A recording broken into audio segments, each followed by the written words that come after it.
Le vamos a dar la bienvenida. Mi nombre, para el que no me conozca, es Marcelo Gastón Machado. Formo parte del equipo de Lectores 4.0 y lo estamos invitando a esta tarde donde vamos a hablar sobre utopías y distopías con un sentido primario a mí me interesaba sobre la identidad, ya que la identidad no es solamente aquello que cargamos y que nos han transferido culturalmente, ni aquello que hacemos todos los días, sino también que la identidad está relacionado con el futuro que nos imaginamos, y lo vamos a hacer desde las distintas paradigmas que separan los autores, desde dónde separan los autores para darnos una visión de un futuro y con una idea pedagógica. Así que desde ya les doy la bienvenida y gracias por estar presentes. Mari. Ella está en el horizonte. Me acerco 2 pasos y ella se aleja 2 pasos. Camino 10 pasos y el horizonte se corre 10 pasos más allá. Por mucho que yo camine, nunca la alcanzaré. ¿Para qué sirve la utopía? Para eso, para caminar. El libro de los abrazos, de Eduardo Galeano. El vocablo utopía tiene sentidos específicos. ¿Sí? Se le puede llamar utopía al ideal que se supone que a la vez es deseable, un ideal deseable. Esto nos decía Ferrater. El ser humano, a lo largo de la historia, siempre ha estado buscando modelos, se ha replanteado una vida feliz, una vida mejor. Y tal vez esa capacidad es lo que podemos llegar a entender como utopía. La primera utopía o la primera precedente que tenemos, que debemos ir hasta 2300 años para atrás para poder ver cuál puede ser el primer precedente que tenemos de estos modelos que busca la humanidad, que busca el ser humano para replantearse una vida feliz, una vida mejor. Este señor que vemos ahí en esa estatua es Platón, que en el año 360 a.C. presenta su teoría política. Su teoría política lo hace en forma de diálogos y va a ir reformulando o formulando distintas éticas, distintos puntos de la ética. Por ejemplo, en el primer diálogo habla sobre la justicia, ¿sí? En otro mucho más adelante va a empezar a hablar sobre la comunidad y sobre lo comunitario. Una de las ideas principales que anda dando vuelta es aquello que es lo de uno y hasta dónde es lo común, y teniendo en cuenta los sentimientos. Él dice que lo comunitario puede ser entorpecido por ciertos tipos de sentimientos como el amor, esa sensación de propiedad privada que nos da el amor, o la avaricia. Y también va a dividir, por ejemplo, las clases sociales, las va a dividir en 3, da una receta perfecta de qué extractos sociales están los artesanos, hay otro que son los guardianes, que vendrían a ser los militares, y aquellos que están para gobernar, y en el caso de Platón decía que solamente quienes han ascendido a una verdad o han estado más cerca de una verdad pura son aquellos que pueden gobernar. Pero no solamente hablaba de la cuestión política, sino que también daba consejos de la dieta. Para aquellos que se consideran republicanos y que están de acuerdo con él, les explico, por ejemplo, que aparte de ser una dieta fuerte en proteínas y vitaminas, no había dulces. Él no tenía permitido comer glaseados en su idea de la república. También va a opinar sobre la religión, qué música debían escuchar los chicos, en qué momento tocar determinados instrumentos, y por sobre todo a Homero no se lo leía. ¿Y cuál era la idea de esta? ¿Por qué era que le interesaba a él este tratado político? Porque a la vez aquello que le servía para definir a la comunidad, también le servía para definir al hombre, al humano. Entonces, la República no es solamente un tratado político, sino también que es un tratado del alma.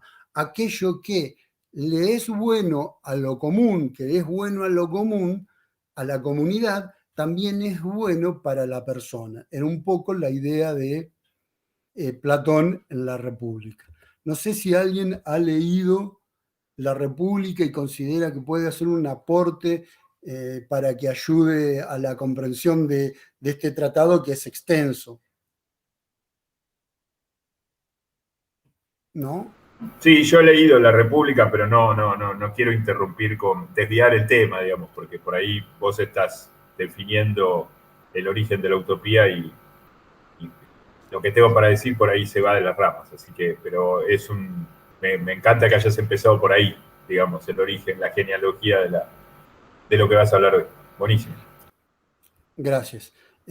Sí, por ahí no sé sobre el origen del derecho. Por ahí también habla por qué el artesano es artesano y cada uno de los extractos sociales tiene una virtud que debe practicar. Sí, hay una idea de sociedad ideal, digamos, o de comunidad ideal, por eso el origen de la utopía, que el mismo Platón sabe que es imposible de realizar, digamos, finalmente desvía hacia su filosofía su mirada del mundo. Pero en realidad es como cómo debería ser el mundo. Hay otros libros en donde se encarga de describir cómo es. Este es el ideal, este seríamos del lado de Occidente, sería como el primer ideal, el primer referente que tenemos y lo lleva, como decíamos, a lo comunitario. ¿Sí? Ya después vamos a tener que avanzar unos 1800 años para encontrarnos con este cuadro. El señor de azul que se ve ahí a la derecha es el señor Tomás Moro. ¿Sí? Y está este cuadro que se llama El encuentro de Sir Tomás Moro con su hija tras su sentencia de muerte. Y lo pintó William Frederick James allá por 1872. El cuadro en sí hace referencia al año 1535, cuando se cumple la condena que le dan a Tomás Moro por no firmar una carta de separación de la Iglesia católica de la Iglesia de Inglaterra. Nos tenemos que ubicar en Inglaterra durante el gobierno de la familia Tudor y Enrique VIII se quiere separar de Catalina de Aragón y casarse con una bolena. Pero ese divorcio la Iglesia Católica no lo permite. Entonces Enrique VIII, que es la mejor idea que tiene, separamos la Iglesia si me puedo casar con bolena. Entre medio de eso se busca el apoyo de los intelectuales de la época y Tomás Moro defiende la idea de unificación de la Iglesia y es por esto que lo mandan a decapitar. En realidad la muerte por traición era muchísimo más grave, muchísimo más atroz que la decapitación, pero como último favor, ya que en algún momento Tomás Moro y Enrique VIII eran amigotes, decidió solamente decapitarlo. Antes de este cuadro, en 1516, este señor de azul que vemos es el que genera el arquetipo de utopía. Aquello que nosotros tenemos hoy en nuestra mente como utopía se genera en 1516 con este hombre a través de un ensayo en donde un rey, Utopo, ¿sí? Lleva un pueblo rústico y salvaje a la excelencia de la perfección de las buenas costumbres, del humanitarismo, humanitarismo y la civilización. Por supuesto, otra vez se arrastra una organización racional de la sociedad con base comunal, aquello que proponía Platón. ¿Cuál era alguna de las ideas dentro de esta receta que escribió Tomás Moro? La enseñanza universal, la libertad religiosa y la subordinación de todo el interés individual en beneficio de lo común. Acá hay intelectuales que coinciden en donde dice que esta idea de lo insular, de lo aislado que tiene, porque Utopía en principio no es una isla, pero después Utopo, el rey, organiza para que se haga un pasaje, se rompa ese pasaje que hay con el continente y Utopía quede como una isla. Esta idea de insularidad es como una atalaya, es como una defensa de esto de estar solo y de estar aislado como algo utópico. Bien. ¿Cuál es el concepto de utópico? Bien. Esto lo van a encontrar en cada vez que entren a un lugar, seguramente María Cristina, que andaba buscando sobre la distopía, lo van a encontrar. Dice, ¿cuál es el concepto de utópico? Bueno, parece ser que el origen está en griego y quiere decir lo utópico que no está en ninguna parte. Pero Tomás Moro, que escribió en latín, ¿sí?, tomó la palabra utopía y no se sabe bien cuál es la referencia griega que toma. Si es el que está a la izquierda con un principio eu, lo otro vendría a ser topo, que es lugar, o el que está a la derecha, que es ou, y que la indicación sería, la referencia sería no lugar. Ahora ustedes me van a decir, bueno, pero esto, ¿en qué me ayuda a mí en el disfrute, en la lectura? Tal vez no sea directo el disfrute, pero sí me parece interesante este juego o este ejercicio de abstracción donde vamos a la etimología de la palabra para poder formar un concepto, una idea que nos va a permitir estar en disonancia, porque fíjense que no es lo mismo creer que una utopía es un no lugar, es un lugar que no existe, a pensar que una utopía es un buen lugar. Hay dos construcciones abstractas, ¿sí?, totalmente diferentes. Y asimismo, esa construcción, la humanidad la continuó, porque después va a generar antónimos a utopía y basado en este ejercicio. El ejercicio de abstracción continúa. Me parece más interesante que por ahí el hecho en sí de saber si utopía viene de acá o de allá, me parece que en primer momento el ejercicio de abstracción por lo menos es interesante tenerlo en cuenta. ¿Cuáles son los objetivos que tiene las utopías? Bien, en principio, el objetivo que tiene una utopía es analizar la sociedad en la que se encuentra, ¿sí? Ese es el primer, lo que se llama el contexto histórico, ¿sí? Después va a hacer una crítica sobre esa sociedad. Va a marcar cuáles son las deficiencias de esa sociedad. Y el tercer punto es la incentivación, genera una posibilidad en las utopías de implementar otra forma de vida, otra forma política, porque fundamentalmente en la utopía lo que vamos a encontrar es la voluntad de reforma, ¿sí? Es una aspiración de orden de vida que sea verdaderamente justo, ¿sí? Un mundo social plenamente humanizado, es lo que buscan las utopías. Ahora bien, si ponemos estos tres funciones, estos tres objetivos que tiene la utopía y los comparamos con la distopía, vamos a darnos cuenta que la distopía, por un lado, también va a ser un análisis de la sociedad real y de las deficiencias que tiene ese mundo real. Ahora, lo que no va a hacer la distopía es generar una alternativa, no va a proponer implementar una forma de vida alternativa a la que ya está.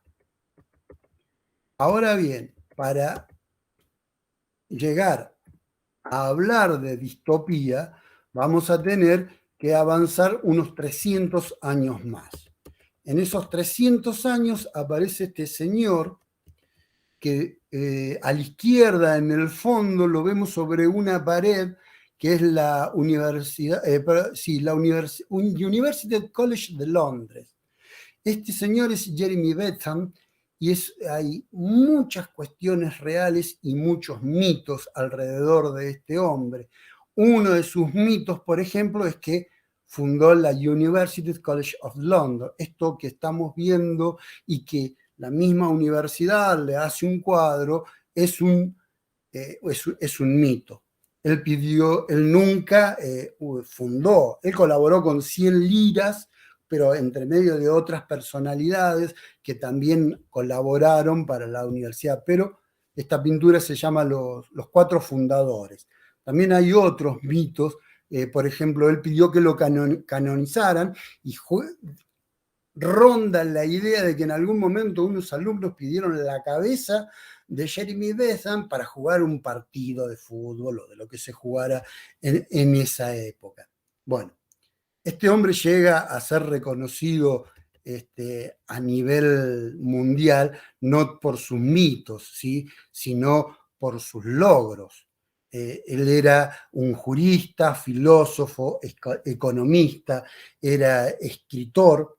Él es el que hace la reforma al Código Penal inglés, al Código Penal inglés, es padre fundador del utilitarismo y es el primero que hace una referencia en contra de las utopías, dándole la denominación cacotopía. Una cacotopía es un antónimo de utopía, pero estamos en pies de guerra con la utopía, ¿sí? Es algo totalmente opuesto.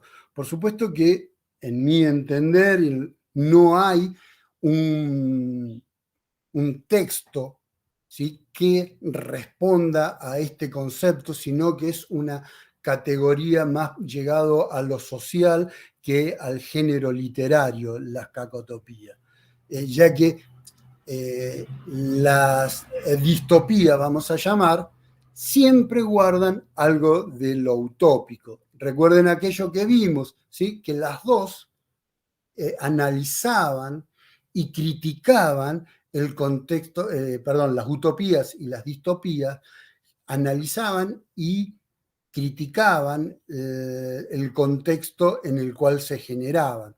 Entonces, ¿cuál es la diferencia que hay entre lo utópico y lo distópico? Bueno, es el paradigma en donde se para el autor para considerar que determinadas cosas son buenas o determinadas cosas son malas. Entonces, a partir de acá, el ejercicio de abstracción continúa y vamos a encontrar antiutopía, utopía inversa, un montón de significados para una idea que del todo no está clara, que qué es la distopía o hasta dónde son los alcances de la distopía. Dentro de las cosas que llevó a este hombre, Jeremy Bentham, estar y ser una referencia a nivel mundial, se encuentra la invención de lo panóptico. El rey Jorge II, si mal no recuerda, lo autoriza porque este personaje es uno de los que cuando cambia o cuando redacta el Código Civil, lo que hace es cambiar una idea de revancha hacia aquel que ha fallado a la sociedad y debe cumplir una condena, lo cambia de revancha a reinserción. No más la venganza, sino a ver si podemos recuperar. En pos de esto, junto con otros arquitectos, él desarrolla lo que se llama el panóptico y él pone la vigilancia sobre la mirada. ¿Sí? El panóptico es un edificio, en este caso es una cárcel, en donde, de acuerdo a la disposición, un guardia en una torre central con calabozos unitarios alrededor de esa torre central, en donde nunca va a saber el preso en qué momento se lo estaba vigilando. Entonces se sienten permanentemente controlados. Y esa era una manera de ejercer el poder, ¿sí? Se visibiliza y se garantiza el funcionamiento automático del poder. Y no hace falta que el vigilante lo esté mirando, sino el simple hecho de que el preso sepa que lo puede estar viendo, esto va a garantizar. Este concepto lo va a tomar 200 años más tarde, en 1975, Michel Foucault, ¿sí? Y va a ser un filósofo francés, y va a escribir una tesis sobre el poder, el control y la dominación. Él va a llamar una sociedad disciplinaria, ¿sí? A esta sociedad que tiene con su mirada el objetivo de uniformar el comportamiento, ¿sí? Y ahí, con la uniformidad del pensamiento, se facilita la dominación. Esto tengámoslo en cuenta para cuando lleguemos a los textos que hemos prometido que íbamos a analizar. Otro utilitarista ahijado del anterior es John Stuart Mill. Les puso el nombre de la esposa, por si quieren investigar, porque la pareja, a pesar de ser en la época victoriana, es muy especial y les recomiendo que vean el tipo de relación que tenían. Bien, acá con John Stuart Mill vamos a encontrar por primera vez el concepto de distopía.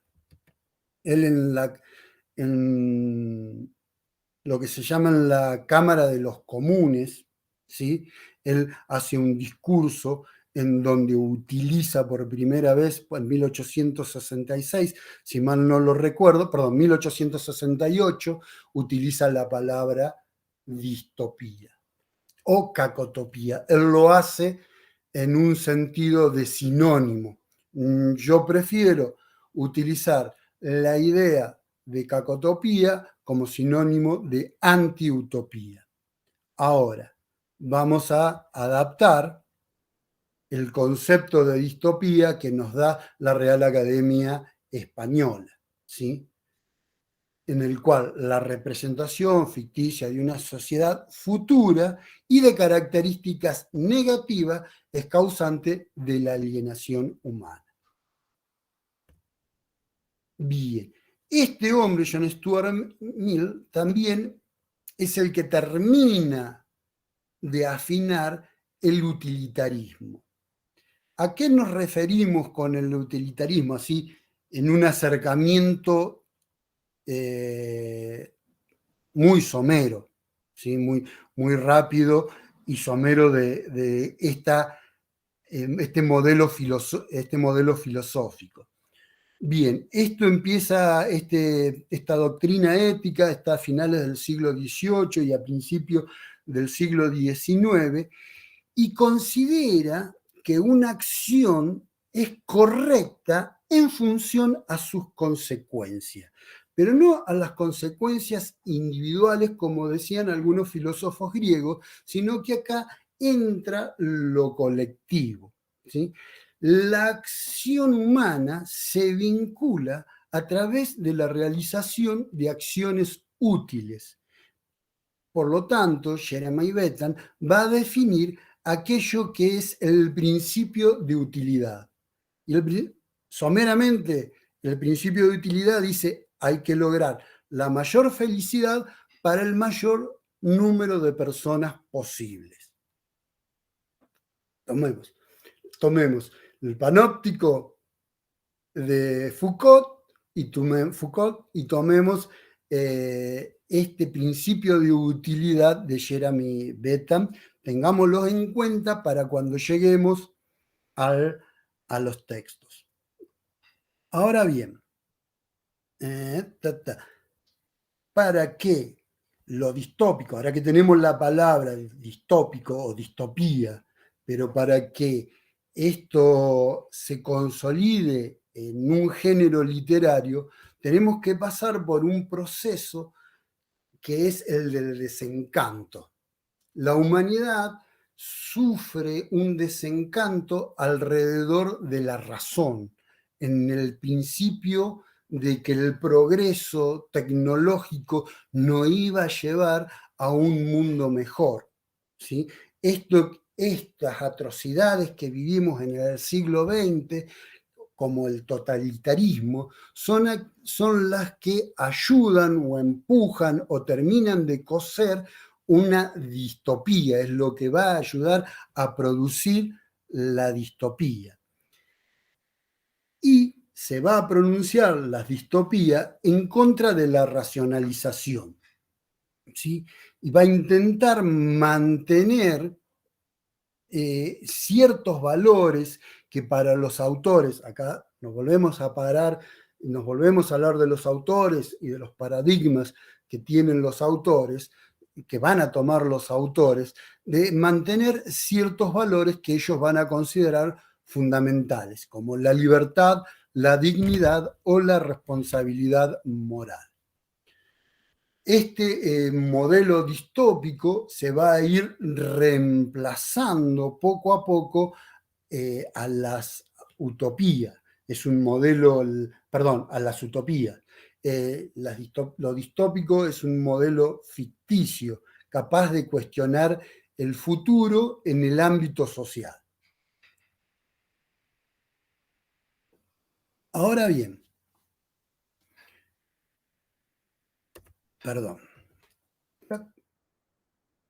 vamos a llegar a lo prometido, que es deuda, y acá tenemos el primer ejemplo. Este es lo que se considera la novela inaugural del ciclo distópico, ¿sí? Esta es la primera novela donde se habla de una sociedad alienada, aquello que vimos cómo nos definía la Real Academia Española. El nombre es Yevgeny Zamyatin, es ruso, ¿sí? Y él pudo ver las contradicciones dentro del sistema utópico que proponía la revolución rusa, la revolución que después se convierte en una revolución bolchevique. Él ya en 1921, él ve que hay ciertas cuestiones que tienen que ver justamente con la intención de Lenin de generar un poder centralizado para garantizar la revolución. Él lo critica a eso, ¿sí? Y reflexiona sobre el totalitarismo, la hiperracionalización y el control, fíjense, del tiempo-espacio. Aquello que Michel Foucault va a hablar en 1975, este autor escribe una novela haciendo referencia a esto, pero en 1921. La novela empieza a circular en el mundo gracias a los amigos y en 1928 llega una versión incompleta al inglés y recién en 1988 se va a poder editar de forma completa en Rusia. Bien, este hombre, que por ahí para muchos es desconocido, pero les puedo asegurar que sus logros no lo son, este hombre es nada menos que el genial inventor del protector. Y dice, bueno, ¿y cuál es la gracia de eso? Bueno, que después lo vamos a conocer, ¿sí? El protector va a ser el padre literario del Gran Hermano. Primero estuvo el protector de Samattín y después llega el Gran Hermano de George Orwell. ¿De qué se trata esta novela? Bueno, esta novela, nosotros, es un texto, es una novela enmarcada, ya que vamos a ir enterándonos a través de esta sociedad, a través de notas que escribe el personaje que se llama D503, fíjense, desde donde ya se critica la hiperracionalización. Los varones reciben una letra, perdón, una consonante y un número, y las mujeres reciben una vocal y un número. Esos son los nombres de los personajes. El personaje principal es D503 y él va a ir escribiendo 30 notas en tono de diario íntimo y hace sus reflexiones sobre su propia existencia. Y en el medio de una masa matemáticamente bien organizada, él se va a preguntar ¿quién soy? Él nos va a contar sobre los beneficios del Estado único, un Estado que se forma después de una guerra de 200 años para organizar a la sociedad. Y él esa organización la pondera por sobre la enfermedad de la libertad. También nos va a contar sobre el protector, nos va a contar la anuencia que él le da, ¿no? Este permiso, esta forma de control, él la va a permitir, la va a considerar positiva. Y también nos va a hablar sobre su devoción hacia el bienhechor. El bienhechor es quien nos va a garantizar, y fíjense esto, la felicidad. ¿Está? Todo este discurso, le puedo asegurar, las primeras notas se hace venerando las virtudes de la máquina y diciendo que la vida es perfectamente, es matemáticamente perfecta. Eso es lo que nos va a decir, que la vida que llevan es matemáticamente perfecta y que la libertad ha sido erradicada. Mari, ¿podés, por favor, leernos qué escribe Samiatín sobre nosotros, que él lo define muy concretamente y muy bien? Dice así: cada mañana nosotros, una legión de millones, nos levantamos como un solo hombre, todos a una misma hora, a un mismo minuto. Y a un mismo tiempo, todos, como en un ejército de millones, comenzamos nuestro trabajo y al mismo instante lo acabamos. Y así, fusionados en un solo cuerpo de millones de manos, llevamos todos al unísono, en un segundo determinado por la tabla de las leyes, la cuchara a los labios, y al mismo segundo paseamos, nos reunimos en torno a los ejércitos de Taylor en los auditorios y nos acostamos. Nota 3 del diario D503. Bien, ahí menciona la tabla de las leyes. Bien, toda la sociedad, todo aquello que va a realizar como individuo y como parte de esa comunidad que es el nosotros, ¿sí? Está regido por las tablas de las leyes. Cuántas veces hay que masticar, cuántas horas de ejercicio, dónde se va a ir a pasear, y es el taylorismo. El taylorismo, en su máxima expresión, es aplicado a la sociedad. No solamente en la división del trabajo, sino que va a ir partiendo los tiempos, esto que decía el tiempo del ángel, el tiempo de ocio, cómo hacer un ocio. La tabla de leyes le va a regir toda su vida, toda la vida de estos personajes y de esta sociedad que imaginaba Samiatín. También vamos a encontrar el panóptico. Si no solamente este es por excelencia, esta novela es por excelencia la idea de Michel Foucault. ¿Por qué? Bien, el Estado único no solamente que va a gobernar ¿sí? con mano dura, sino que va a realizar ciudades transparentes, ¿sí? Donde no tenemos nada que escondernos unos de otros porque formamos parte de uno mismo y esto ayuda al protector. Y aparte, esas ciudades transparentes van a estar cubiertas por una cúpula de vidrio, ¿sí? Que ellos lo llaman el muro verde. Bien, el muro verde es muy interesante porque acá genera algo axiomático, ¿sí? En el muro verde lo que genera es un espacio que es el interior de la cúpula y otro espacio que es el exterior. Dentro del muro vamos a encontrar la transparencia, vamos a encontrar lo racional, vamos a encontrar lo artificial y vamos a encontrar la ciudad. Mientras que por fuera del muro verde vamos a encontrar lo fantástico, la naturaleza, el caos, lo irracional y los mefis. ¿Sí?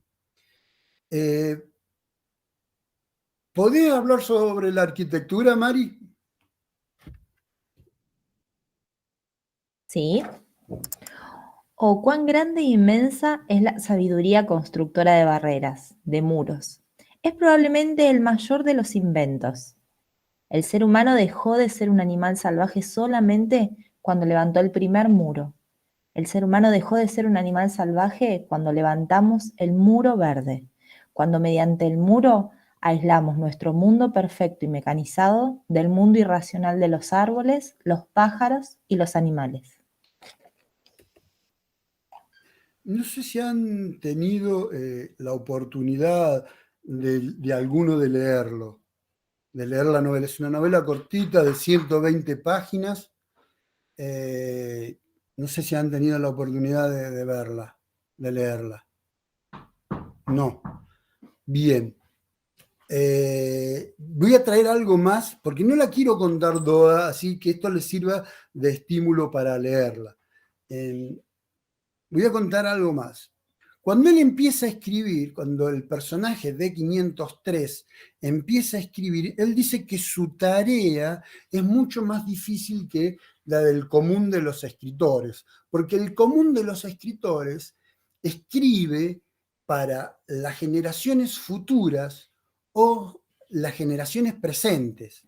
En cambio, de 503, él considera que va a escribir para las generaciones pasadas.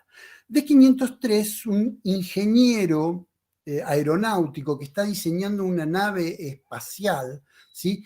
Ya que su sociedad está cerrada. Esto es una característica de lo utópico y de lo distópico, que lo comparten. Las sociedades han llegado a la excelencia y son cerradas, no pueden mejorar.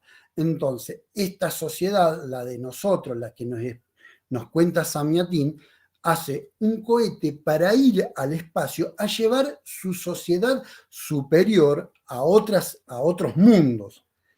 Por lo tanto, él parte de la idea de 503, parte de la idea que aquellos que van a recibir sus notas son inferiores, están por debajo de su sociedad perfecta. Y lo más gracioso, para mí que me resultó gracioso, porque me parece satírico, uno de los elementos que utiliza la distopía para generar cierto sentido crítico, es que ese mundo incivilizado, ese mundo más atrasado, lo relaciona o lo hace parecer mucho a la humanidad en el siglo XX, al principio del siglo XX, a eso, a lo que él le era cotidiano, a ese trajín de vida que era al principio del siglo XX, la humanidad al principio del siglo XX, él ya lo ve como algo atrasado para la cultura de nosotros en 1921. Si tienen una pregunta, quieren comentar algo, quieren... ¿No? ¿Vamos rápido? ¿Vamos bien? ¿Nos van siguiendo? ¿Voy solo? Bueno, No, vas Vamos bien, vas siguiendo, bien. vamos Voy siguiendo. entendiendo Bueno, todo. Alguna gracias. palabra entre aspas tendría que poner significado, pero A ver, va decime, bien, va bien. decime porque por ahí yo intento aclarar y por el contrario, oscurezco, así que no tengo ningún problema en retroceder y... Sí, sí, tenés razón, Lisandro. Una palabra difícil no entendí, pero no importa. ¿Cuál? El contexto, ni me acuerdo, imagínate, ni sé cómo se pronuncia. Bien, el Pero va bien, contexto. va bien, va bien. Va bien, me a- gusta que a- te guste. Va bien. Es que no me ves nunca, no me has visto nunca apasionado. Siempre hablamos de otras cosas con Cris. Bien, sobre el contexto, es el momento social, el momento histórico y el lugar social en el que está escrito. Eso vendría a ser el contexto. Cuando digo histórico, estamos hablando de toda la carga social, con la carga emocional, con la carga cultural que representa un determinado tiempo de la historia.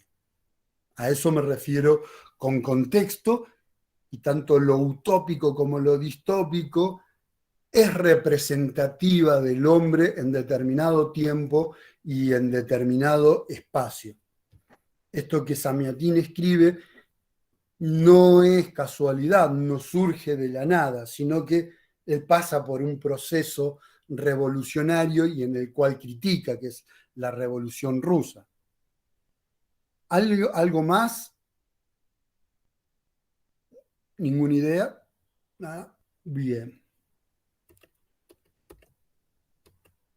Entonces voy a pasar directamente a este título, ¿sí? Ese señor que se ve ahí es Ray Bradbury, y para las nuevas generaciones esto le va a sonar muy extraño. Ray Bradbury era alguien que escribió sobre la ciencia ficción, pero nunca usó una computadora porque consideraba que los elementos tecnológicos mal usados podían ser elementos de dominación, ¿sí? Que el poder podía utilizarlo para dominarnos.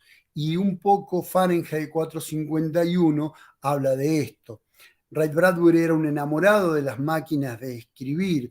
Él, cuando es joven, en edad universitaria, que no puede ir por una cuestión de dinero, entra a la Universidad de California, si mal no recuerdo, y paseando por el campus siente lo que para él es un canto de sirena, que son 200 máquinas de escribir al mismo tiempo. Las nuevas generaciones esto no lo van a entender, pero aquellos que hemos nacido en el siglo XX les puedo asegurar que el repiquetear de 200 máquinas para mí no tiene nada de romántico ni nada de agradable. Bueno, a Ray Bradbury le encantó, le llamó la atención, y sobre todo lo que le gustó es que le cobraban, se las alquilaban y le cobraban pocas monedas por hora en ese alquiler. Entonces se hizo de una máquina de escribir para poder llevar adelante su profesión. Bien. ¿Alguien lo leyó a este libro? ¿No? ¿Han visto la película? ¿Alguna de las dos sí. películas? ¿Viste, Roberto Marcos Lisandro ha visto la película? ¿Cuál de las dos? La última, la que está con Jordan. Ah, bien. Yo lo La leí, del yo leí 2018. Vos leíste, Alberto. Bien. Entonces Sí. me Y la van. novela también la leí y me gustó. Algo muy...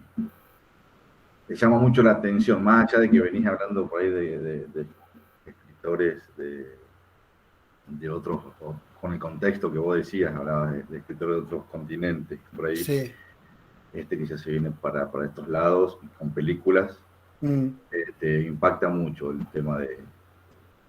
no solamente la tapa ahí que se está quemando un libro, lo que va de... Porque uno lee la novela y bueno, Es como ciencia ficción porque te las vas imaginando, lo que tiene la película que te lo muestra. Claro. Ya te Claro. corta lo que vos te imaginaste, lo que se imaginó el vecino, lo que ya acá te lo voy a mostrar porque me lo imagino yo, que es el director. Es otro lenguaje. Sí, Para aquellos sí. que no sepan de lo que estamos hablando, sí, algo que vos decías, Lisandro, es ya las fechas ya son mucho más cercanas, ¿no? Claro. Ya cuando entramos a distopía estábamos en el siglo XX, hablamos de Samiatin, que lo escribió en 1921, y ya Fahrenheit está escrita en 1953, y ya las cuestiones no son muchísimo más cercanas, la sociedad que describe no es muchísimo más cercana que en pleno siglo XXI nosotros recibimos el coletazo en el 70, lo que eran los gobiernos totalitarios, ¿sí? Lo hemos recibido de chico. Pero la sociedad que describe Ray Bradbury en Fahrenheit ya nos toca un poco más de cerca, es un poquito más cercano Claro, los el hechos. contexto que hablabas, viste que por ahí, bueno, hemos visto quema de libros en lo que es la realidad, no una película. Sí, claro. No Sí, te sí, muestre. sí, sí. Así como los anteriores hablaban de las cárceles, de este hombre de la Universidad de Londres hablaba de la cárcel, hablaba de una realidad que vivía en aquel momento. Ahora no Claro. es tan así, pero sí, la quema de libros. Bueno, ya lo dice el título, Fahrenheit 451. La temperatura en la que se quema el papel es esa, Perfecto. 451 grados. Perfecto, eso es lo que representa, es lo que representa el título. Para aquellos que no la han leído, no la voy a contar porque hay lugares en internet donde la cuentan mejor y le hacen los dibujitos, pero sí, sí, con efectos especiales atrás, pero sí les voy a dar una somera idea y voy a intentar de entusiasmarlos a través de unos fragmentos que a mí me gustan. Pero les voy a decir que el personaje principal, por nosotros vamos, Ray Bradbury nos mete en la cabeza y en el accionar del personaje principal, porque está escrito en primera persona, que es un bombero que se llama Guy Montag, y Guy Montag es un bombero particular, esto que incendia libros, pero no es solamente eso.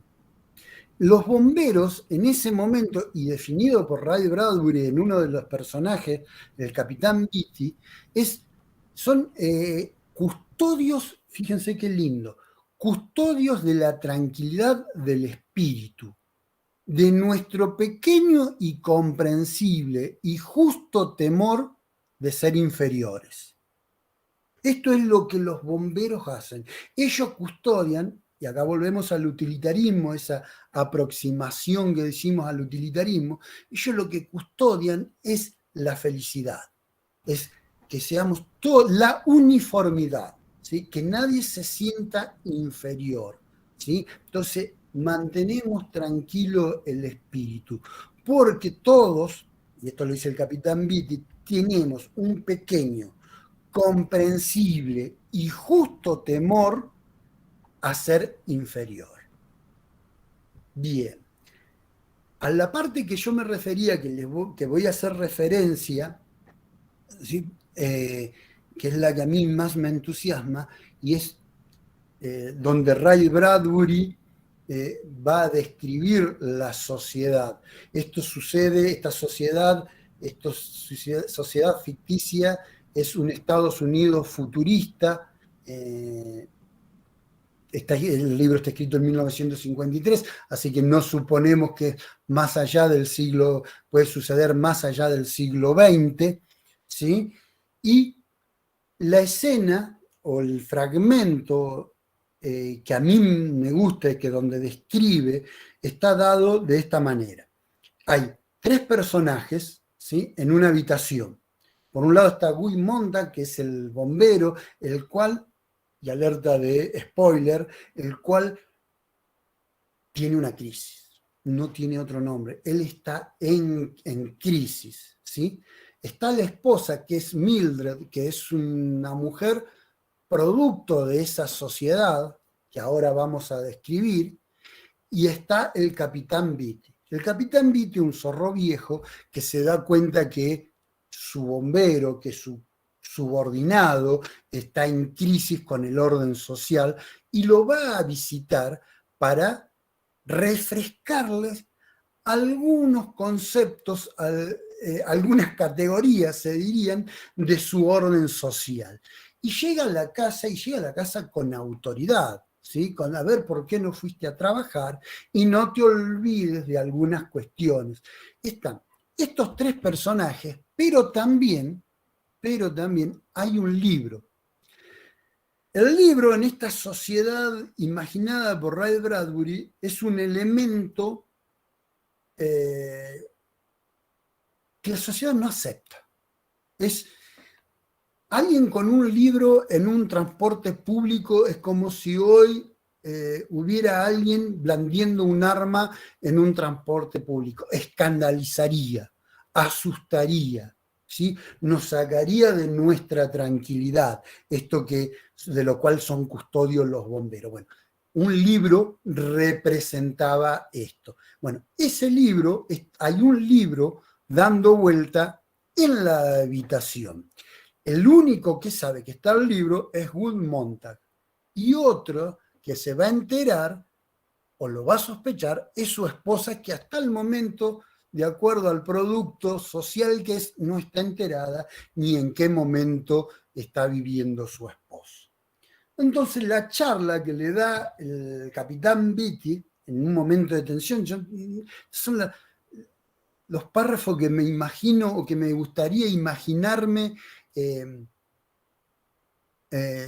escritor, cuántas veces lo releyó, cuántas veces, porque genera una tensión, ¿sí? Está en un momento, ¿sí?, en el cual va a recibir un adoctrinamiento Guy Montag, y a la vez tiene el elemento, ¿sí?, que genera el disturbio. Y entre medio de eso se va sucediendo el diálogo. Entre algunas de las cosas que habla el capitán Beatty para recordarle, le habla de la sociedad cremallera, ¿sí? Esto como bien decía mi abuela, el cierre relámpago, ¿sí? Una sociedad que le interesa lo inmediato, y sobre todo es a propósito aquello de los botones. Entre botón y botón, la humanidad, el ser humano, tiene tiempo para pensar, tiene tiempo para hacer filosofía, y por lo tanto, dice el capitán Beatty, y por lo tanto puede adquirir melancolía. El pensar demasiado algunas cosas en profundidad puede generar melancolía. También le va a hablar sobre lo breve. Mari, ¿estás ahí? ¿Me escuchás? Sí, yo te hablaba, pero estaba silenciada. Suele pasar. Imagínalo, el hombre del siglo XIX con sus caballos, sus perros, sus coches, sus lentos desplazamientos. Luego, en el siglo XX, acelera la cámara. Los más breves condensaciones, resúmenes, todo se reduce a la anécdota, al final brusco. Final brusco, dijo Mildred asintiendo. Los clásicos reducidos a una emisión radiofónica de 15 minutos. Después, vueltos a reducir para llenar una lectura de 2 minutos. Por fin, convertidos en 10 a 12 líneas en un diccionario. Bien. Fíjense cómo él le va hablando del tiempo, le va hablando de la sociedad, le va hablando sobre la necesidad de que algo sea breve y que la cultura se adapte a esa velocidad. Fíjense qué contrario a aquella idea que venimos arrastrando sobre de dónde nació la palabra utopía, donde se invita a generar un pensamiento abstracto, a generar una categoría o a discutir una categoría. Esta sociedad va en el camino inverso, y todo para que sea veloz, ¿sí? Porque en la velocidad, según el capitán Beatty, ¿sí?, se eliminan lo que son los pensamientos innecesarios que originan pérdidas de tiempo. entre medio de todas esas cosas que habla también sobre la educación, ¿sí? Y dice que el lenguaje se olvida, ¿sí? Y el placer es lo que va a dominar. En una sociedad inmediata, en una sociedad que está adoctrinada, vamos a decir, al automatismo, lo que va a siempre necesitar es automáticamente sus centros del placer, ¿sí? Y no otra cosa. Y le pregunta el capitán Vitti, ¿por qué aprender algo excepto apretar botones, enchufar conmutadores o encajar tornillos y tuercas? ¿Sí? Es el automatismo relacionado con el placer, ¿sí? Sobre la diversión y la cultura, el capitán Vitti le dice que lo que es necesario, y acá la sátira de Ray Bradbury, 1953, les recuerdo Estados Unidos, ¿no? Lo que hace falta son más deportes, le dice Vitti. Le dice espíritu de grupo, diversión. Ya no hay necesidad de pensar, ¿para qué? Organiza y superorganiza los superdeportes. Más chistes en los libros, más ilustraciones. La mente absorbe menos y cada vez menos, y de allí viene la impaciencia. Pero esta sociedad surgió mágicamente o fue impuesta. Hay algo que yo lo llamo mercado. Mari, ¿podés leer la nota número 5, por favor? Sí. Pero el público, que sabía lo que quería, permitió la supervivencia de los libros de historietas y de las revistas eróticas tridimensionales, claro está. Ahí tienes, Montag. No era una imposición del gobierno. No hubo ningún dictado, ni declaración, ni censura, no. La tecnología, la explotación de las masas y la presión de las minorías produjo el fenómeno. A Dios gracias. En la actualidad, gracias a todo ello, uno puede ser feliz continuamente. Se le permite leer historietas ilustradas o periódicos profesionales. Bien. Ahí hay dos cosas que no las voy a desarrollar para que las lea, porque él las justifica en un párrafo, ¿sí? Que es la presión de las masas, la masa y la presión de las minorías. Y yo esos dos puntos, perdón, ¿por qué hablo de mercado? Fíjense que el capitán Vitti todo el tiempo habla de público, ¿sí? Nunca se va a referir a ciudadanos, ¿sí? Ni a personas, ni a seres humanos. Él va a decir público o va a decir gente, a lo sumo, pero nunca se va a referir a los de otra manera. Entonces yo hablaba de un sentido de mercado. Y digo, uniría 3 puntos por lo cual me parece interesante leer la novela. Una es la presión de las masas y la presión de la minoría, y esto que voy a decir ahora, ¿sí? Que le dice el capitán Vitti, dice, hemos de ser todos iguales. No todos nacimos libres e iguales, como dice la Constitución, sino todos hechos iguales. Y esto me encantaría darle este consejo a Sofía, a Ariana Sofía, si me lo permitiera, pero fíjense cómo redondea este párrafo. Dice, ¿quién sabe cuál podría ser el objeto del hombre que leyese mucho? ¿Cuál es el objetivo del hombre que leyese mucho? Él lo pone en potencial porque en esa sociedad no se lee, ¿sí? Pero ¿quién sabe cuál podría ser el objetivo del hombre que lee mucho? Mari, sobre la felicidad. Sí. ¿Qué queremos en esta nación por encima de todo? La gente quiere ser feliz, ¿no es así? ¿No lo has estado oyendo toda la vida? Quiero ser feliz, dice la gente. Bueno, ¿no lo son? ¿No les mantenemos en acción? ¿No les proporcionamos diversiones? Eso es para lo único que vivimos, ¿no? Para el placer y las emociones. y tendrá que admitir que nuestra civilización se lo facilita en abundancia. Bien, cómo mantener feliz a la gente, ¿no? Dándole diversión. Pero también cómo asegurarse, y esto aparece en la película, lo cual ya para mí ganó un montón de puntos la última película, es cómo asegurarnos que alguien no sea políticamente desgraciado. Entonces el capitán Beatty le dice, si vos le enseñás dos aspectos a una persona de una misma cuestión, se va a preocupar. Se va a preocupar porque se va a cuestionar, va a empezar a preguntar si se va a angustiar. Entonces, enseñale uno, o mejor, no le enseñes ninguno.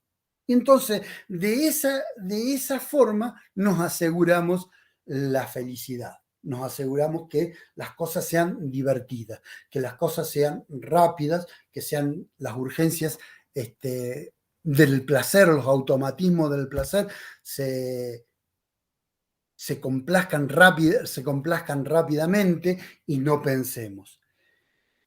Todo esto que les estoy hablando sucede mientras un libro da vuelta de manera oculta en la habitación, mientras Mildred tiembla de miedo por ser descubierta, mientras el capitán Beatty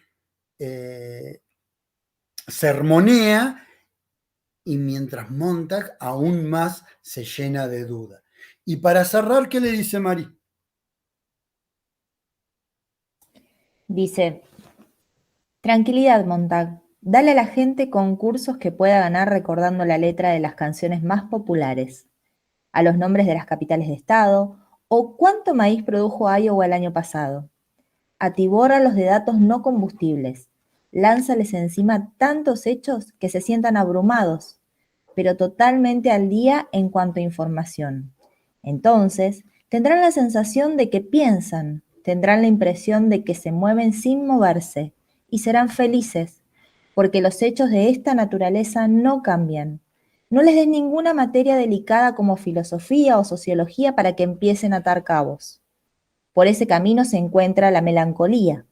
Cualquier hombre que puede desmontar un mural de televisión y volver a armarlo luego, y en la actualidad la mayoría de los hombres pueden hacerlo, es más feliz que cualquier otro que trata de medir, calibrar y sopesar el universo, que no pueda ser medido ni sopesado sin que un hombre se sienta bestial y solitario. Lo sé, lo he intentado. Así pues, adelante con los clubs, con las fiestas, los acróbatas y los prestidigitadores, los coches a reacción, las bicicletas helicópteros, el sexo y las drogas. Más de todo lo que está relacionado con reflejos automáticos. Si el drama es malo, si la película no dice nada, si la comedia carece de sentido, dame una inyección de teramina. Me parecerá que reacciono con la obra, cuando solo se trata de una reacción táctil a las vibraciones. Bien, creo que es un buen resumen de la sociedad que Ray Bradbury se imaginó. Alberto, vos me habías dicho que habías leído el libro. Hola, Pau. Sí, Bien. sí. No sé si alguna parte te llamó la atención, alguna parte te gustó, por ahí decir, no. No, me gustó, me gusta mucho el autor. Me parece que esta mirada de la automatización en el sentido más frívolo o más distractivo o de mero entretenimiento me parece muy interesante porque es un poco lo que sucede con las películas, las buenas películas o los buenos libros futuristas, ¿no? Que parece que están hablando de un futuro, pero están hablando del presente, de alguna manera.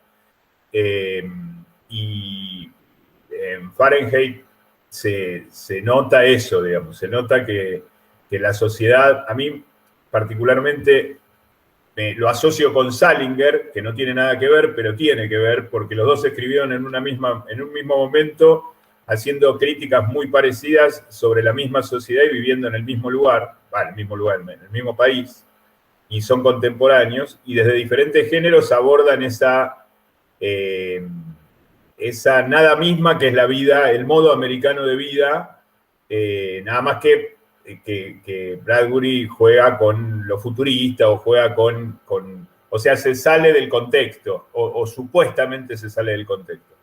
Pero me parece una lectura bárbara. Yo ahí en el chat puse que recomendaba la adaptación de Truffaut, porque yo vi la película francesa que hizo Truffaut en el 66, que es obviamente más vieja que la nueva, más vieja en el sentido de no solamente cronológicamente, sino hasta desde el punto de vista visual, pero me parece más fiel o más, por el hecho de ser más cercana al libro, digamos.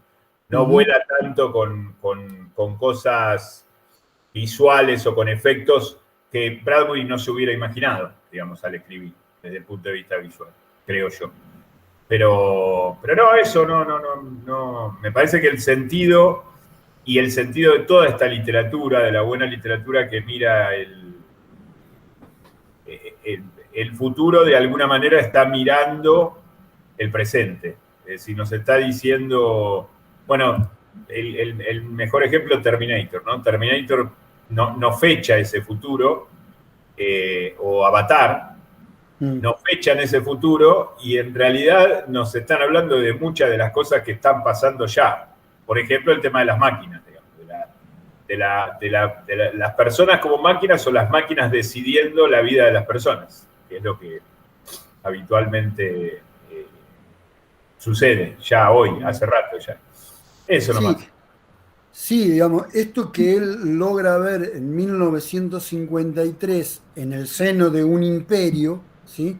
Después se derrama en los países satélites o en los países alineados con ese imperio.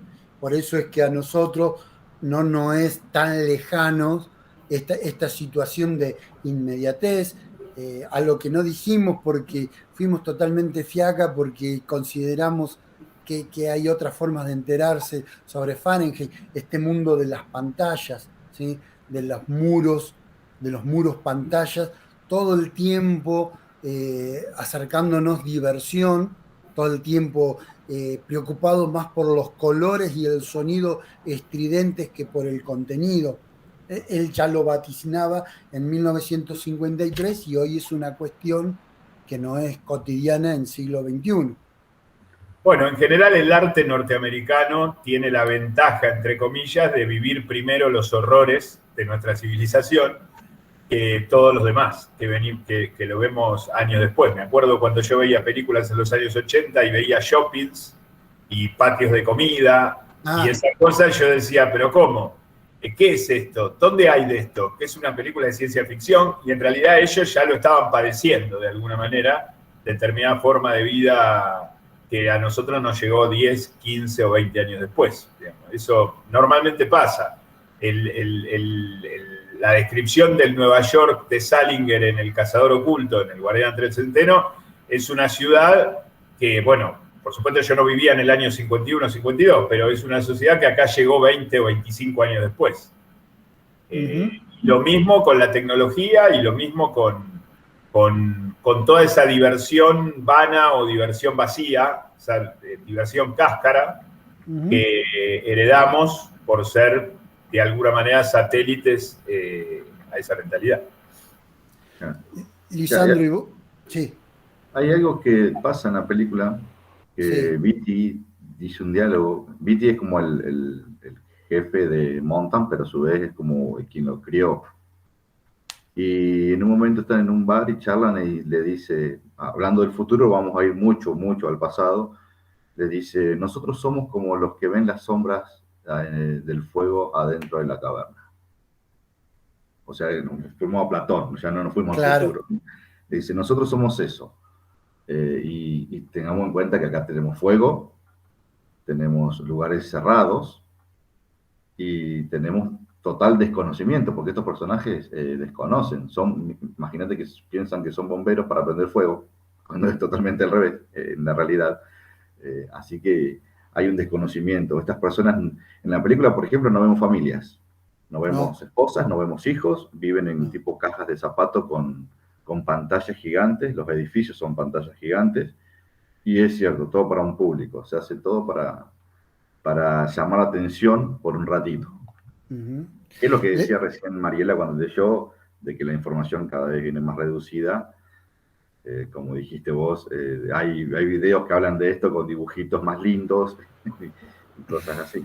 Sí, dos cosas que dijiste vos que te voy a completar la idea, porque la película, yo vi la de Truffaut cuando era chico y no me imaginé a Alberto viendo cine francés. Me sorprendió. Ahí me sorprendió. Debo ser honesta. Ni le hice conversación. Dije, ¿para qué le voy a hablar si no mira cine francés? Prejuicio mío, mala mía. Y esta película, los diálogos me sorprendieron, y ahí en esa conversación en el bar le dice, somos como aquellos de la caverna mirando la sombra, y cómo no verla si nos mantienen la cabeza mirando al frente. O sea, cómo no dejar de ver esa proyección, cómo no dejar de ver esa sombra, esto que representa la realidad, pero que no es la realidad, si me están obligando a mirarla. Me pareció un hallazgo interesante dentro de la película. ¿Puedo decir un spoiler de la película? Supongo que sí. Si por ahí puede llamar la atención a la gente. Montan, sí. Es Jordan, el que está mirando al frente y el que está mirando de perfil, que da bastante desconfianza mirando de perfil. Sí. Es Beatty. Beatty tiene muchos diálogos de libros. Muchos diálogos, o sea que él ha leído. Pero hace lo que habla del futuro. Él escribe también. Se oculta porque es un lugar lleno de cámaras. La ciudad llena de cámaras, casas con cámaras. Las cámaras saben dónde estás vos. Bueno, lo que vimos del futuro hoy. Él se oculta de la cámara que él tiene en su casa y escribe. Pero hace lo que hacen en los videitos ahora. Él escribe en papeles de cigarrillo. Ajá. Él escribe su pensamiento a la menor potencia. O sea, no escribe un libro. Él quema los libros para que no lo lean los demás, libros que él ha leído, porque habla en muchos diálogos que tira de libros, pero él escribe también, escribe muchos pensamientos en papeles de cigarrillo. Sí, había un par de ideas que no sé si eran del escritor o eran sacados del libro, pero estaban buenos. Alberto. Montan, tiene esposa y en la película no. Claro. Es más joven, inclusive. Sí, hay una adaptación a la época, ¿no? De lo que significaba estar adaptado a la sociedad. Claro. En el momento, en el 50, tener familia, tener una mujer al lado, era un cuarentón aparte. Claro. Montan. El personaje del libro es un cuarentón que está casado, mientras que en la película nueva es alguien mucho más joven. Alberto. Bueno, con respecto a esto último, la película de Truffaut guarda más cercanía con la época, entonces no hay tanta necesidad de adaptarse al contexto del espectador que está viendo, ¿no? Pero iba a decir dos cosas. Una, que me gusta el cine francés. En realidad hay dos tipos de cine francés. El aburrido y el aburrido que me gusta. El aburrido que te gusta, claro, eso te va a decir. ¿Cómo no te va a gustar decir? Pero me gusta. Hay ciertos autores que me gustan. No, iba a decir otra cosa, que La Caverna, vos empezaste por La República, el libro 7 de La República es el diálogo famoso sobre la caverna de Platón. Y es literal, digamos, o sea, es tomado, pero no es algo robado como plagio, sino adaptado perfectamente. Tal vez una de las mejores lecturas ficticias de literatura de ficción que se hicieron sobre la alegoría de la caverna, que es un poco lo que busca esa sociedad que describe Bradbury en Fahrenheit. Me parece interesante para aquel que no va a leer La República de Platón completa, si no la leyó, que lea el libro 7 y por ahí se entusiasma y lee el resto, y se va a encontrar con el mundo de hoy y de siempre, de alguna manera. Nada más que hoy lo podemos tipificar mejor por los conocimientos que tenemos inmediatos. Pero esta cosa de reducir, de simplificar, de que mires siempre un solo lugar, de que mires una sombra, porque ahí está la filosofía platónica, ¿no? Que uno mira la parte opaca de algo que es real, que está atrás de la llama, que es lo que se refleja, es decir, los dos mundos. Eso me parece muy, muy interesante y es literal, aparte del fuego, digamos, bueno, hay muchos mitos con el fuego, no podemos ir a Prometeo también. Claro. Pero está muy bien, y está muy bien la película de Truffaut. Y Truffaut no es de los directores que más me gustan del cine francés, pero esa película está muy bien.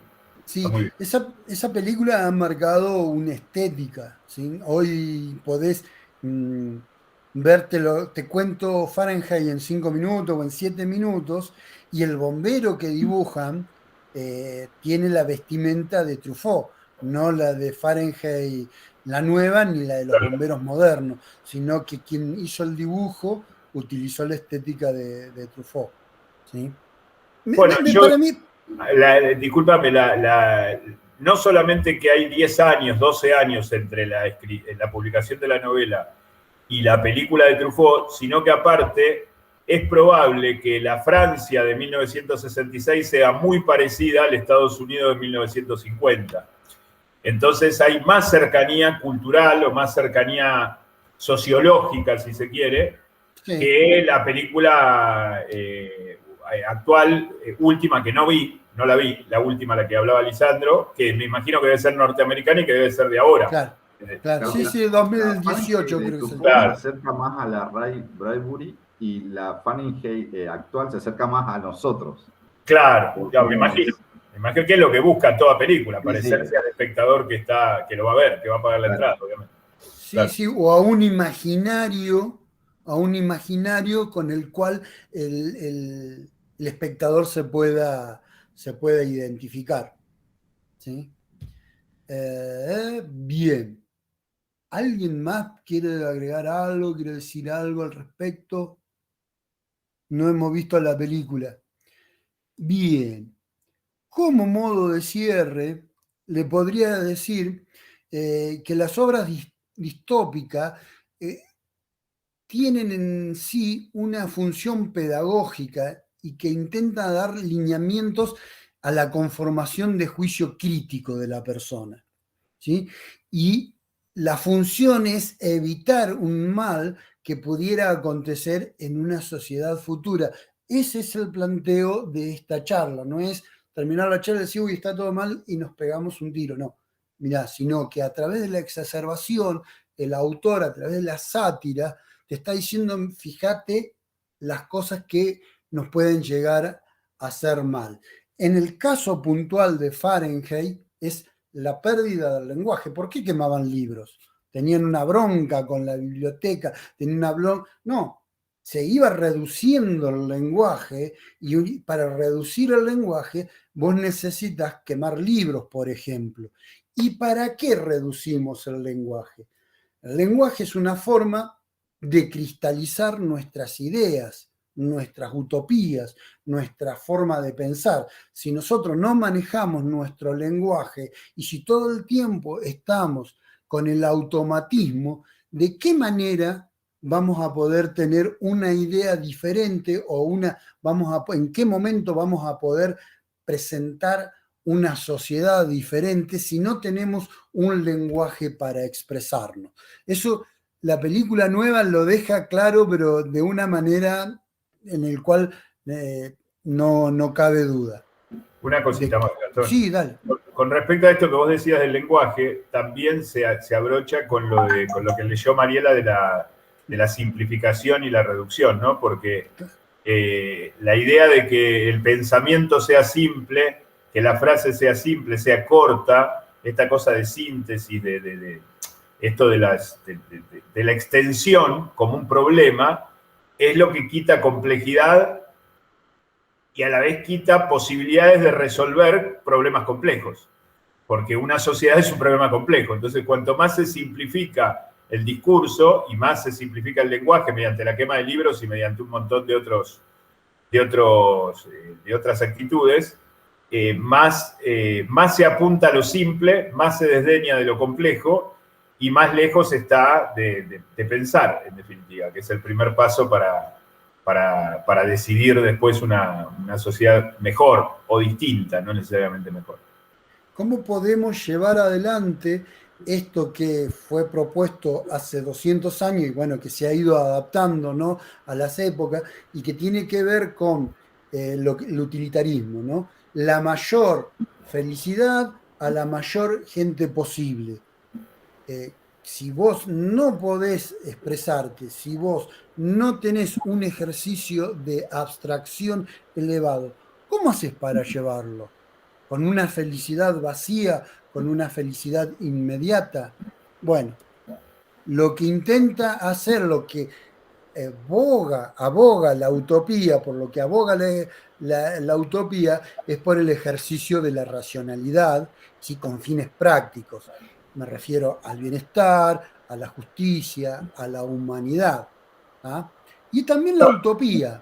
También la idea de trabajar con un término tan laxo como felicidad es muy interesante, porque ¿qué es la felicidad? ¿Qué determina la felicidad de una persona en un determinado día? ¿El orden de la sociedad? No. Digamos, es cuánto divertido sea ese día o cuánto entretenimiento le brinden.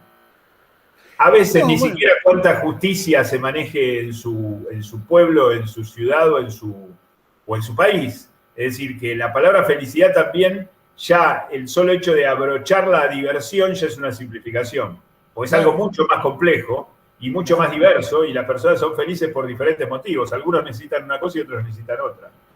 Sí, de hecho Eso se ahí, ve, sí, Lisandro. en Fahrenheit se ve porque cada vez hay menos acciones. O sea, le voy a decir algo que quizás no estén de acuerdo las personas, o sí. Eh, lo que nosotros vivimos también puede ser algo distópico, con este exceso de llegada a la felicidad. A algunos les gusta la tele, a otros les gusta el deporte, otros se van de vacaciones, otros comen asado el fin de semana, otros cambian el auto una vez por mes. Bueno, lo que muestra Fahrenheit es que vos no vas a hacer nada de eso, vas a ser una persona que le van a decir lo que tiene que hacer. O sea, cada vez menos hay. Ujú. La felicidad ya te van diciendo qué es lo que a vos te hace feliz. Ahora hay más, cuando te dan más cosas, hay más disconformidad que felicidad, por lo general. Hay una uniformidad, volvemos a lo de Foucault, ¿no? Hay una Claro, uniformidad. es el tema de la uniformidad, porque ¿por qué es mejor una sociedad donde todos son felices que una sociedad donde algunos son felices? Claro. Digamos, claro, en esa diferencia, asociar esa diferencia a peor o mejor sociedad ya es algo, por lo menos dudoso, por lo menos que anula la posibilidad de pensar el tema en sí. No sé si soy claro con lo que dije. Eh, Sí, es que se busca la anulidad a pensamiento, precisamente para que no busques nada, no busques ser feliz, no te des cuenta si estás siendo feliz o no en esta distopía. sí, lo que busca en este caso el Fahrenheit es el automatismo, o sea, busca, Claro, eh, refleja una sociedad donde los centros del placer son estimulados automáticamente. Y el Claro, mismo Capitán Betty lo dice, y bueno, y si la película es mala, me pondré una inyección claro. que me parezca que la película, que aparente que la película me hizo algún tipo de reacción, cuando en realidad es una reacción química por las drogas que has claro, consumido. pero a eso quise decir antes y por ahí me expliqué Ah, mal.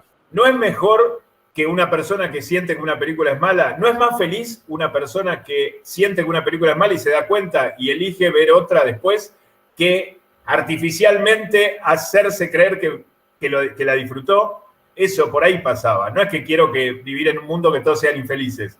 Quiere decir que cada uno sea, porque esa automatización lo que anula es esa subjetividad de sentimiento que busca individualmente esa felicidad, o colectivamente, o de las dos maneras esa felicidad, sino que hay como un estímulo artificial externo, uniformador, uniforme, que no permite la posibilidad de que uno se equivoque y por esa equivocación tome una decisión que lo haga más feliz, digamos. bueno, los utilitaristas hablan de una felicidad comunitaria, pero también que la felicidad es algo racional, ¿sí? No algo automático. Y sobre todo, no lo consideran primordial o no está considerado como algo importante. No quiero dar un juicio de escala de valores, ¿sí? Para no equivocarme, pero la felicidad de lo físico no está por lo menos no está en el mismo nivel la felicidad de lo físico que aquella felicidad de lo intelectual. No es, alguien decía, creo que era Jeremy Bentham, que decía, prefiero ser un Sócrates inconforme que un cerdo feliz, un cerdo conforme. ¿Sí? Que no eran exactamente lo mismo la forma de arribar a la felicidad. Alguien escribió algo en el chat. Bien. Cuando descubrió el Zen, Bradbury también dijo que el entusiasmo, no solo la melancolía, habilita la escritura. Yo supongo que sí, porque era alguien que escribía. Lo que le puedo decir es que alguien que escribía mucho, Bradbury, ¿no? Entonces supongo que hay un entusiasmo en la escritura. Hay un yo poético que se torna muy a flor de piel, lo supongo, porque no soy escritor. Qué buen aporte, Matías. El ser estúpidamente... Sale. Sí. Sí. No, está... No, está bien. Sí, el ser estúpidamente feliz.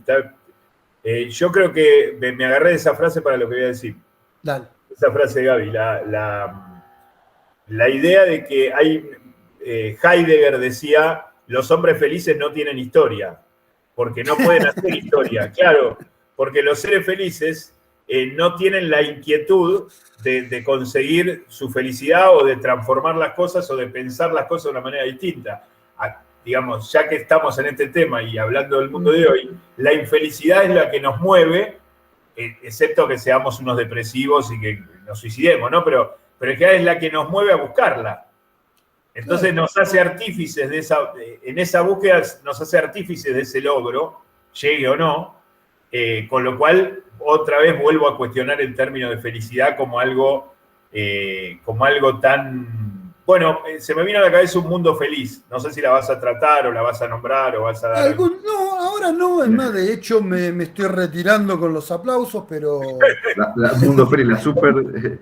Pero podemos hablar de un mundo feliz. Distopía. Si ¿cómo, Lisandro? La super distopía, Un Mundo Feliz. Mirá, digo. Sí, es una distopía el mundo feliz.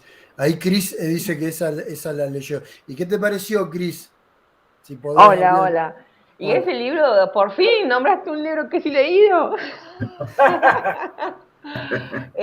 Sí, por favor, manden con tiempo los libros que van a tocar o las películas de las cuales van a hablar, porque a mí me interesa mucho esto y a veces no tener ese conocimiento previo realmente me jode, pero está muy bueno escucharlos.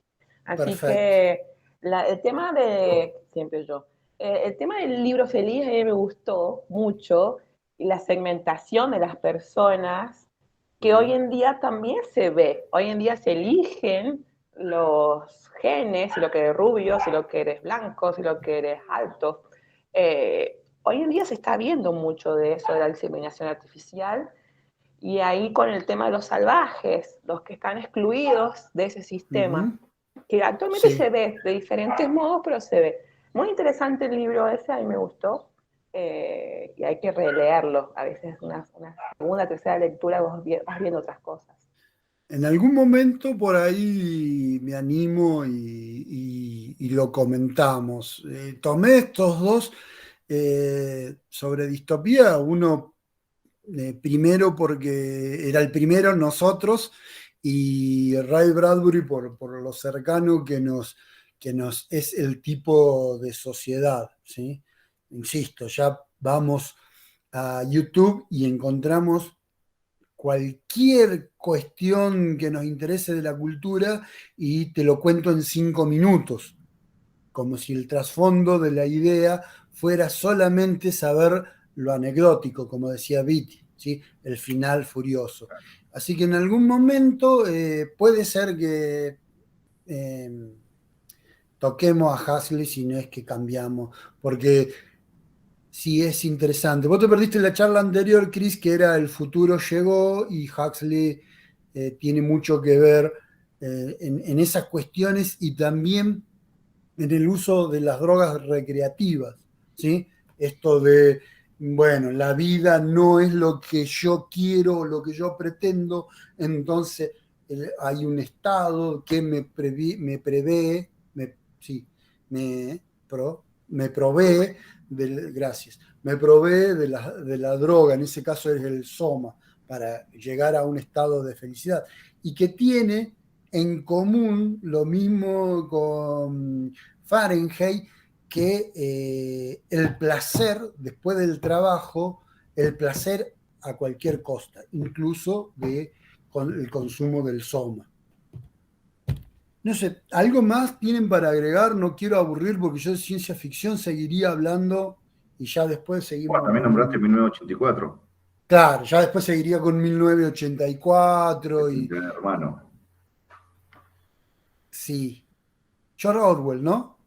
No Sí. dije mal. Pues me quedó... Que lo tenemos ahora, Gran Hermano, saludémoslo porque nos está mirando según Bueno, la cámara de la compu. hay un panóptico electrónico, ¿no? Esta idea de sociedad disciplinadora se adapta a la nueva época, ¿no? Sí. Bien. ¿Qué más le quería decir sobre esto? Tengamos en cuenta, ¿sí? Tanto la utopía como la distopía, ¿sí? Observan el contexto, observan el mundo real que los rodea, el tiempo y el espacio delimitado en la que está el hombre, y lo critica. La diferencia que hay es que la distopía no genera un planteo alternativo, ¿sí? Pero las dos, tanto la utópica como las distópicas, tienen el objeto de develar las contradicciones de ese tiempo. Y en el caso de la distopía, el proceso de moralización, esto que yo digo que tiene un sentido pues, pedagógico, el proceso de moralización es indirecto, ¿sí? Eso es lo que se supone que en el siglo XX o en el siglo XXI es lo que va a generar mayor inquietud en el lector, ¿tá? No sé si quieren agregar algo más. Nada más para decir, lo espero que les haya servido para entusiasmo. Por ahí les faltó elementos para acercarse al libro, pero un poco la idea es, esta charla es, o bien charlamos y discutimos distintas perspectivas, o bien sirve de estímulo para charlar sobre, sirve de estímulo para que vayan al libro y lo lean, y es mi deseo más íntimo y es con el cual lo pensé. ¿Sí? Siempre estoy viendo con quién charlar, con quién podemos relacionar diferentes temas, pero también mi deseo más íntimo que en algún momento alguien diga, sí, Vamos lo a leí. leerlo. Sí, lo voy a leer, lo voy a leer. No, Tal cual. Yo concuerdo con ellos. Disculpe. No, dale, Cris, dale. Hablamos.